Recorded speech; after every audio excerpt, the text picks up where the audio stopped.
Welcome everyone, I'm David Aboud. Today's webinar will cover the improvements to the Spice engine and user interface in Altium Designer.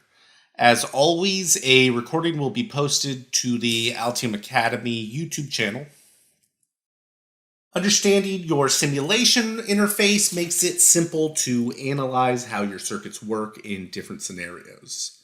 We'll begin by discussing a new type of generic components that includes predefined parameters for easy circuit prototyping.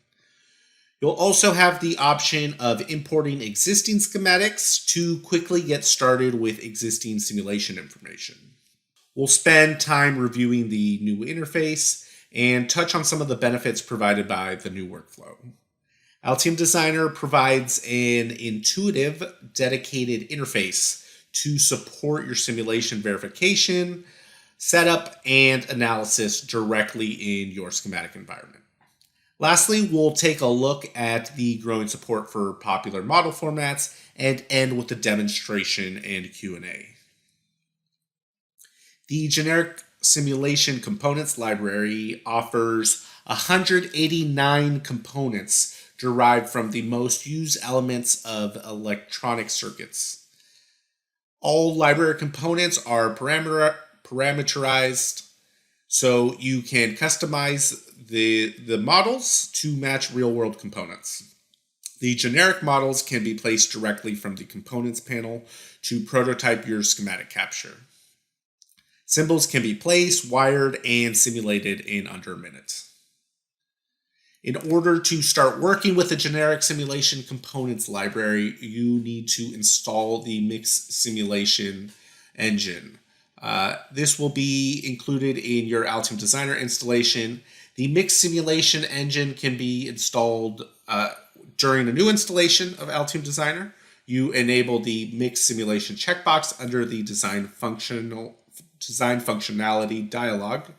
Or if you did not enable mixed simulation during the initial installation, you can open the extensions and updates, the tab dialog from your user profile. And that is located in the top right corner of Altium Designer.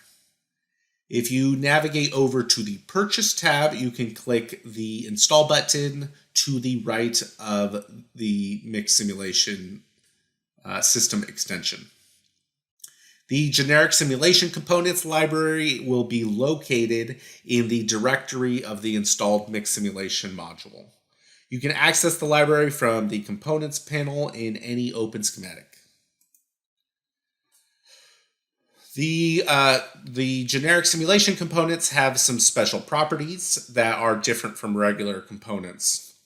When viewing the generic simulation component properties, you will see a special design object in the top left corner, Simulation Generic Components. There are several non-relevant fields removed. For example, the source field.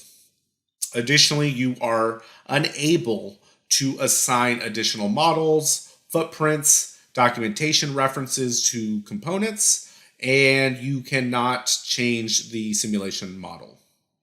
The number of parameters for each component is fixed based on the component type, and therefore it can't be changed in the properties panel. You are only able to modify the values of the parameters to fit your simulation needs. If you've used Spice before, it's likely you have some existing schematics with simulation parameters. And Altium Designer 21 provides many improvements to the existing design importers. And this is going to allow you to import schematics to get started quickly. Altium Designer 21 introduces importing LT Spice schematics and projects in .asc and .asy formats with the Import Wizard tool. Importing a design creates a new project, and that recognizes the component data and assigns available simulation models. In order to import LT Spice projects, you will need the LT Spice importer extension. And this can once again be installed in the extensions and updates window. The extension contains LT spice models for correct linking of the simulator models to component symbols. You can also import ORCAD and PSpice schematics. You once again use the import wizard for ORCAD projects with PSpice schematics, and these files must be in .dsn, .olb, or .lib file formats. As seen with the LT Spice projects, and a project will be created, identifying the component data and automatically assigning available models.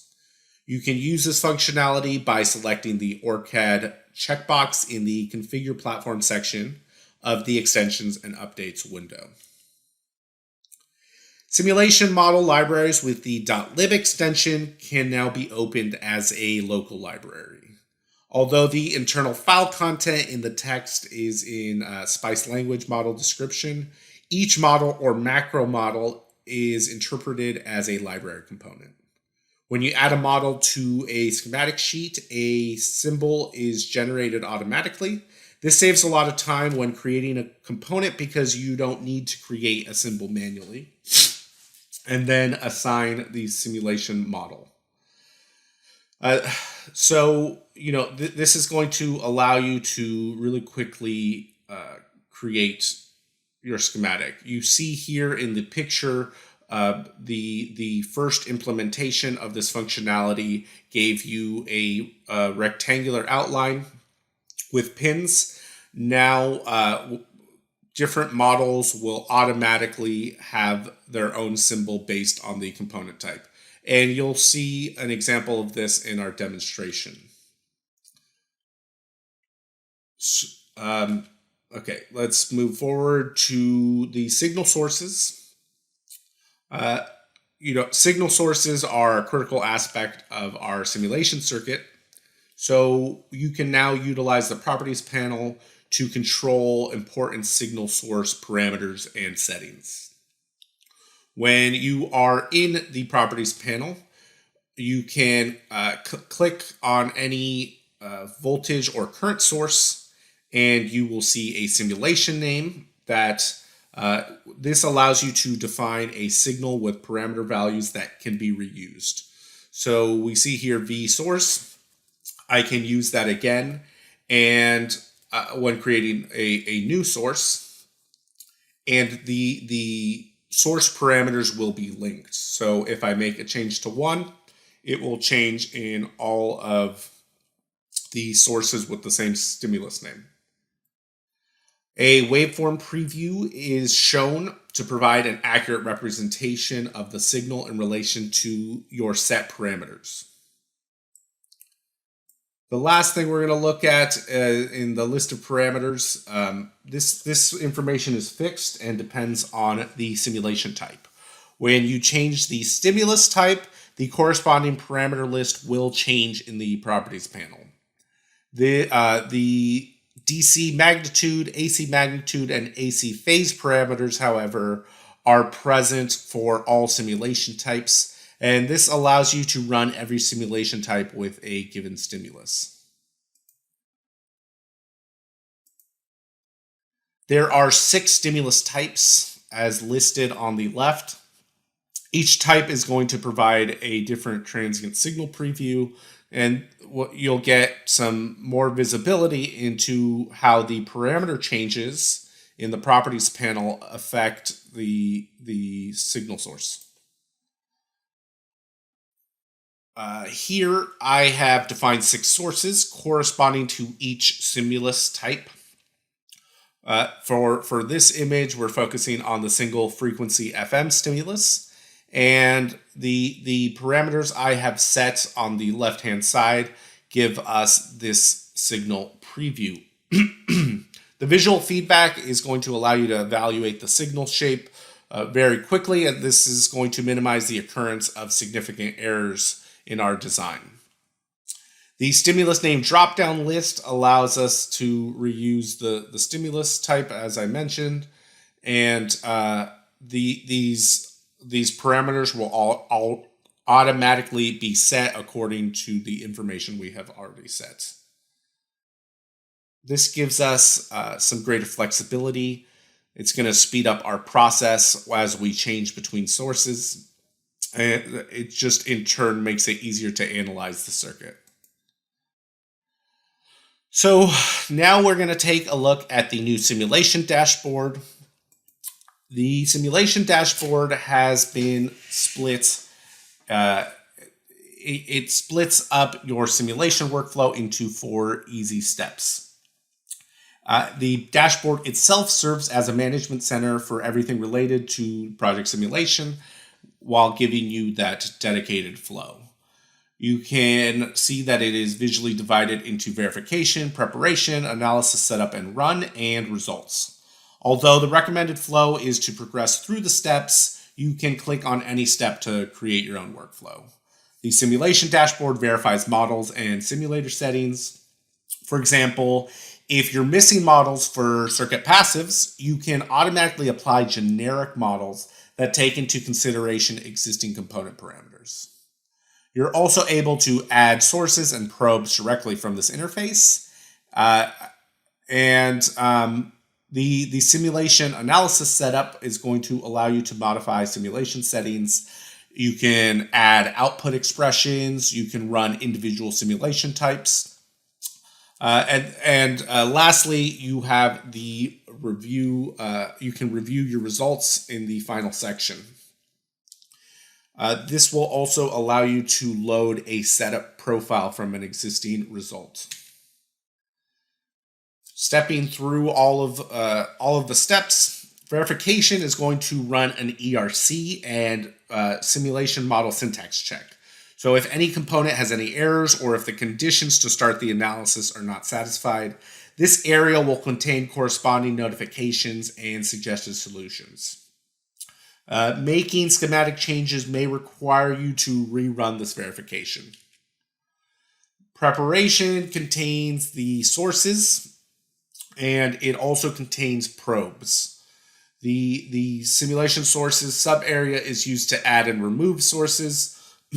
And the probes, similarly, section can allow you to add and remove them as well.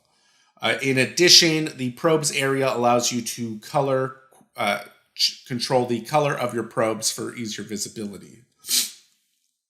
You can see in the second image, the sources and probes can be enabled and disabled from your simulation.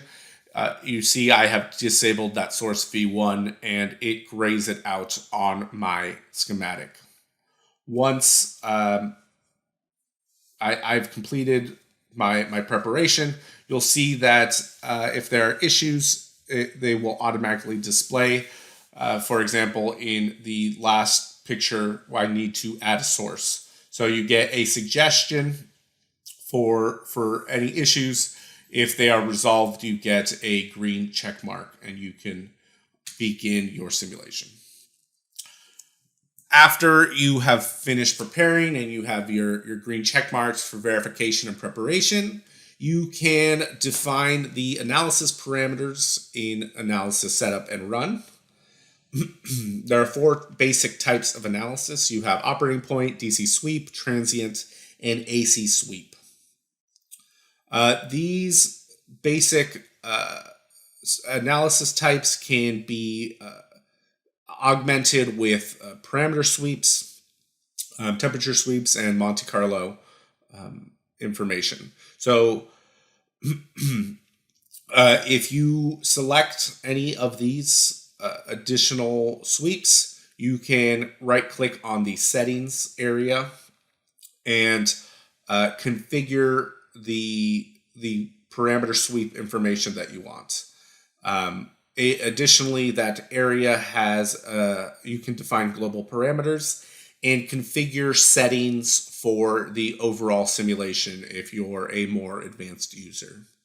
You can start each analysis type individually with the Run button, and you are automatically shown the results of the calculation. If it is a longer calculation and you want to make some changes, you are also able to stop the simulation from this panel. You An additional functionality is if you're using the operating point analysis, you can change the display on the schematic, voltage, power, and current. Next slide. And finally, we have the results. This section will allow you to accumulate different results, view them, load the parameter profile, or delete the results. Only the latest analysis run is saved by default. So if you want to have multiple results, you can press the little lock icon next to a simulation result. And that will lock it in and it will not be overwritten. You can also use the drop-down menu to review results. And as I mentioned, load the profiles themselves and the parameters or delete them. The total number of results is shown in the brackets in the section header, in this instance, 8.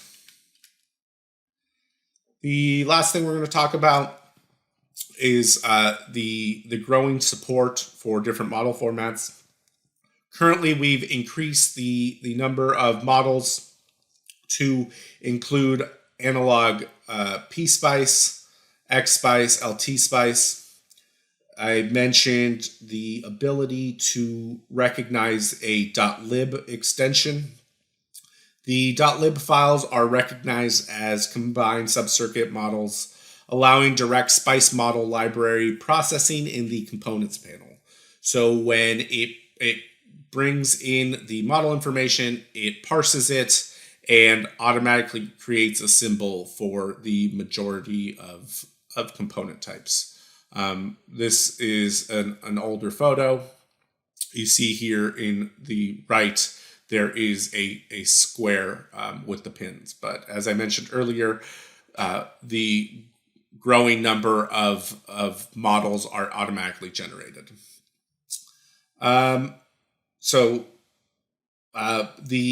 The biggest thing is currently the support for digital models is under development. You can assign models to any symbol. When you do this, you can double click and bring up the simulation information if you're modifying it in the properties panel. You have 4 types here. You have the server type, which is going to allow you to assign a model from Altium 365, Nexus, or Concord Pro. You have the local source to assign a model from a local location, like a hard drive or a network drive. You can find models. If you can't find models, you can use the generic component models, and that's going to really closely approximate real-world models that you already have.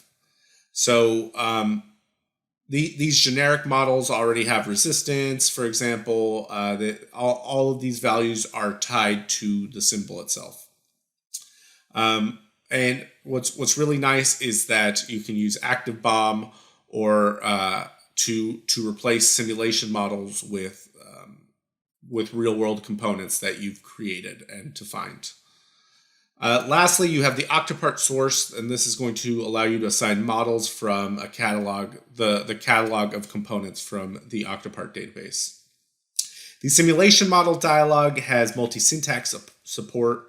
You see here the model file in the image here. And that's going to automatically recognize and validate the simulation format. The control of the syntax allows you to quickly identify and correct any violations before you actually start your analysis. Together, all of these improvements are going to make it easier to arrange your model configuration. There's also extended pin mapping support to solve the issue when your schematic pins don't match the number of module nodes. Okay, let's switch over to the demonstration. Let's take a look at this bandpass filter schematic that I created using the generic simulation components. If I open the properties of any of these components, you can see it says simulation generic component, and it has the appropriate parameters necessary for each component type. To place these components, I can go to the components panel.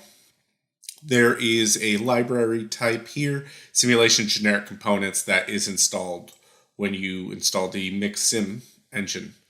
You have just drag and drop placement, regular placement like you would from just the components panel in general. I can delete that. The only exception here was component Q1. I did not have a generic component for that, so I brought in a PSpice library, library.lib, and you can see when I drag a component from here, a symbol is automatically generated. I did not create any of these symbols. This is automatically generated from the PSpice library. Clicking into it, seeing our properties again, you see there is the simulation information. I can select it. If I double click on it, I can edit it, or I can use the edit button in the bottom right corner. So here you see the pin mapping support. Let's say I have a difference between the schematic and the pin. Generally, that's if you made your own schematic, you can do this connection here for yourself. We have server, local, octopart, the parameters for us, and we have the model file information. The PSpice library will be parsed. Generally PSpice libraries have a lot of different definitions in them, and it will automatically determine the splitting up of the models so that you can place them individually. Okay, let's go to the simulation dashboard. I can go to Simulate, Simulation Dashboard, or shortcuts S, D. We begin by doing a verification. An ERC is run, and it checks that all of my components have appropriate models. Since these are all generic simulation components, they automatically have the models. We come into the preparation section, and we see here the ability to enable and disable the different sources. I've defined 2 sources here. I can add voltage current if I would like. I have probes. I will enable them. If I so wish, I can change the color of a probe so I can easily identify it throughout my design. I can click it, and it will it'll mask the other values and cross probe over to it. We do Shift C to clear that masking, and I can simply add any type of probe that I need, or I can remove any type of probe right here, enable, disable. We are going to start off with a DC sweep. We're going to use V1 and go from 0 to 10 at 0.001 steps. I have defined an output expression here. You'll see that it is the absolute value of the current from the collector and the absolute divided by the absolute value of the base.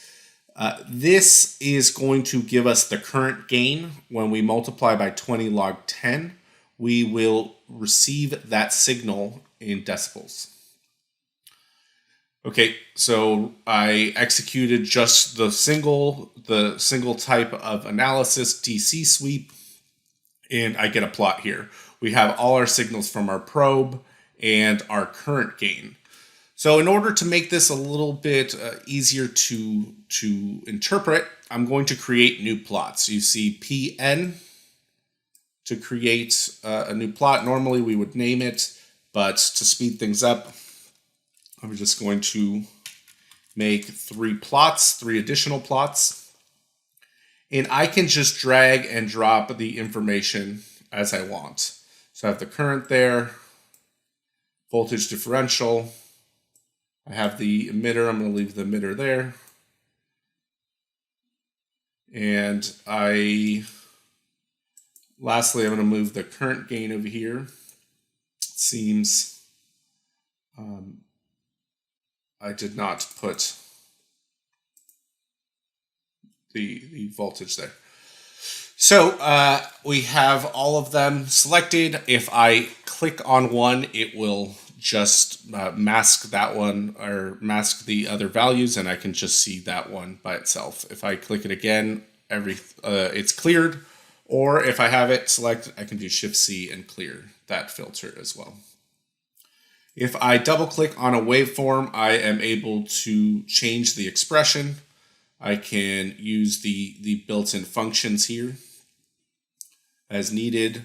For example, just to show it, I'm going to remove this value, and we could do absolute IB. So you'll notice when I do a function, it will automatically put us in the parentheses, and we can put in that wave. For the name, I will name it current gain, and you see that expression is changed right there. Additionally, I am going to do a new y-axis. I can go to plot. I can select the plot I want and go to plot P Y. Add y-axis. Put that here.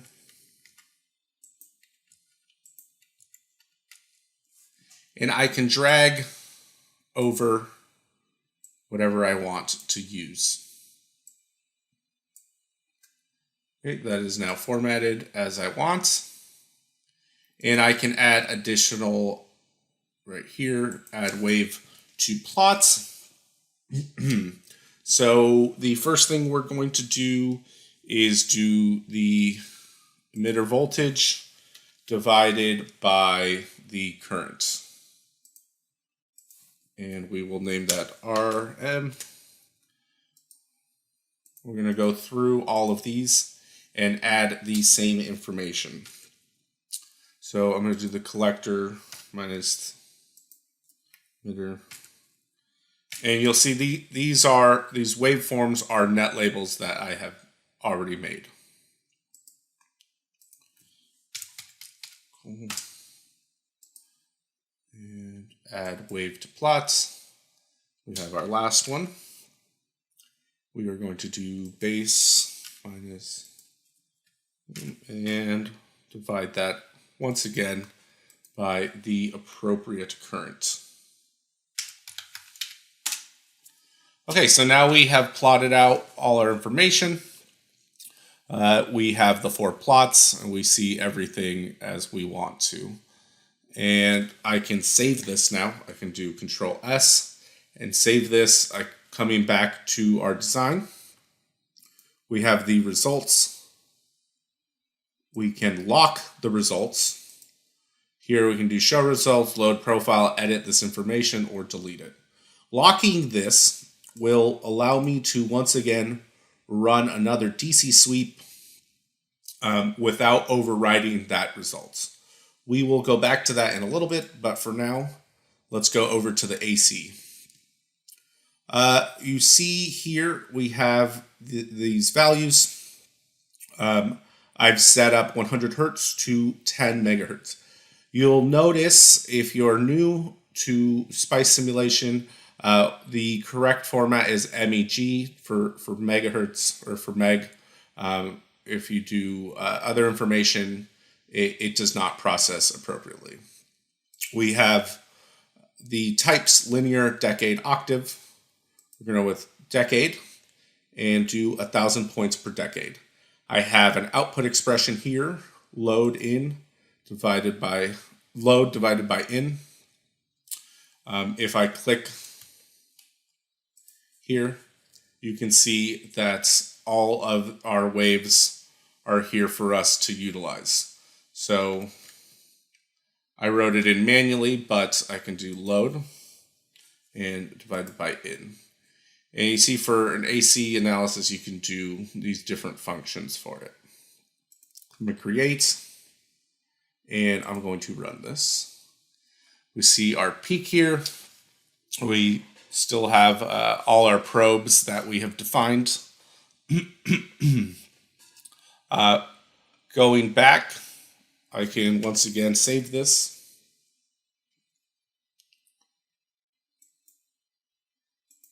Actually, one more thing to show.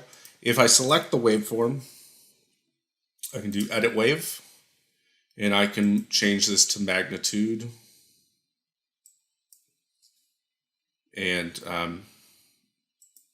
that is now in dB. So we'd see this peak here. I can do wave, and I will add a cursor.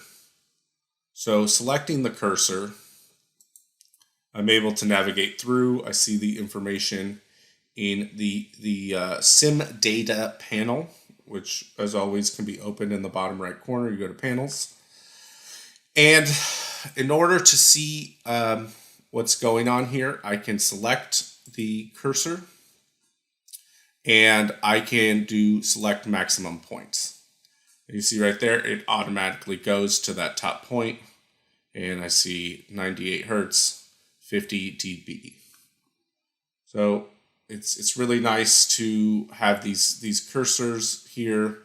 If I want to have another one, do cursor B, and it'll give me a little bit more information. And once again, you select the probe and you do wave, and you can get information like that. So I go from A to B, and it will give me all of this information. Averages, minimums, maximums. Okay, so let's save that. And we'll go back to the DC sweep. With the addition, we are going to do a parameter sweep. So I enable sweep here and go to the settings. And I'm going to sweep R3. As you can see here, R3. And it has currently a value of 10K. We're going to go from 1K to 10K. We'll do a step of 2K. Once again, we have the type, linear, decade, octave, or list, so I can list them out. If I want, I could add another parameter, remove the parameter. I have my global parameters if I want to add here, or the advanced section, which we will not be touching today, but it is there. I will select it, and we still have here my output expression. I will run. And currently, you know, I left all the probes on, so let's go back to preparation. And I'm going to take these probe values off to clear up this analysis a bit. So I can stop it. You saw I was running there. I can hit stop, and I'm going to run it again. This time it's just going to run my output expression. You see them all here. So we need to do a little bit of processing. Since we did a sweep, each value is going to have a P appended to it, P1 all the way to P6, since we did 1 to 10 in steps of 2K. And so I'm going to do this modification quickly. We move through all of them. And once again, the 20 log 10 is to change it over into decibels. So we are plotting our current gain with the change in resistance to component R3. This is going to let us analyze if we want to change any of the values. Well, I guess in this case, the value of R3. So do Shift C, and we see all of our plots here. If I wanted to, I could have named them individually, but just for time's sake, I have not done that. We have all of our plots here. And once again, if we want, we can, when we select this, we have different information. If I want to zoom in, I can just click and drag and zoom in. I can fit my document again in order to just make it, to get that visibility. Okay, so I'm going to save this again. You'll notice this says DC Sweep 2. Going back, we have our results. We have DC Sweep. The first one we did, we have AC, and we have DC Sweep 2.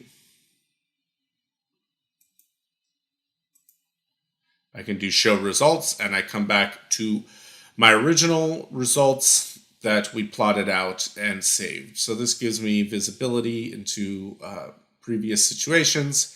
If I had changed a lot of the profile, I can do load profile, and it will change my parameter information here. Okay, so that is everything for the demonstration. Okay, I want to thank everyone for their time. I'm going to now open it up to questions. If you have any questions, please, after the webinar, please send me an email at davidhabood@altium.com.